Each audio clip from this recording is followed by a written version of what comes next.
Aujourd'hui, le jeu politique au Maroc se joue beaucoup sur les idéologies, sur le populisme, sur un vide dans les programmes politiques. C'est dans ce contexte-là que Tizi est en train de préparer une nouvelle élite politique avec une méthodologie scientifique qui va sur le terrain, qui a une intelligence collective avec les gens sur le terrain pour créer des programmes riches. En fait, notre vision de départ, elle n'a jamais été de gagner la compétition. Enfin, si je suis absent. Mais bon, non, sérieusement, notre vision, elle a été de proposer un programme qui va au-delà de la compétition, un programme qui soit innovant, un programme qui soit réalisable et surtout un programme qui peut améliorer le cadre de vie des gens de Deir Broulef, qui peut répondre à plusieurs de leurs besoins, des besoins structurels de cette communauté et qui peut développer un savoir-vivre et un vivre ensemble pour ces gens-là.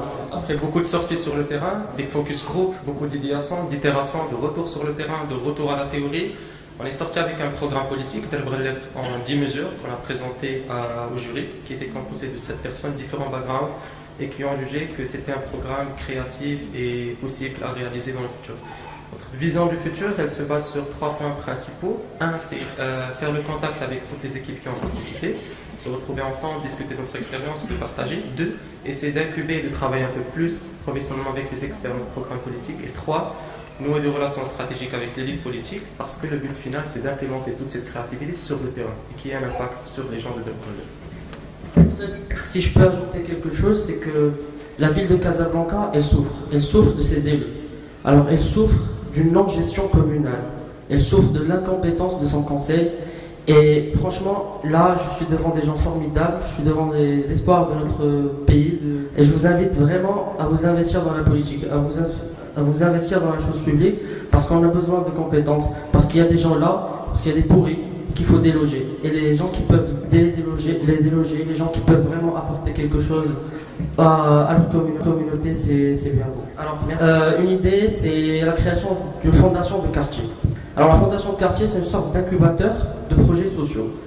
C'est une fondation qui sera composée exclusivement des gens qui habitent dans le quartier, dont le président sera élu par les gens du quartier et qui pourra être en quelque sorte une locomotive de développement pour ce quartier-là. Participer, assurer en quelque sorte un point entre le monde politique, la société civile, les entreprises et tous les acteurs qui participent au développement du quartier, au développement de la ville. Cette fondation peut apporter des solutions pertinentes, des solutions qui répondent aux besoins, vraiment les besoins réels, spécifiques d'un quartier, comme l'éducation, comme la santé, comme les droits civiques. Et bien sûr, aussi, c'est une fondation qui est très importante parce qu'elle peut développer un esprit de citoyenneté chez les gens, elle peut les aider à se rapprocher un petit peu de l'administration, de la gouvernance, et de les encourager à faire ce pas, à participer activement dans la gestion de leur quartier.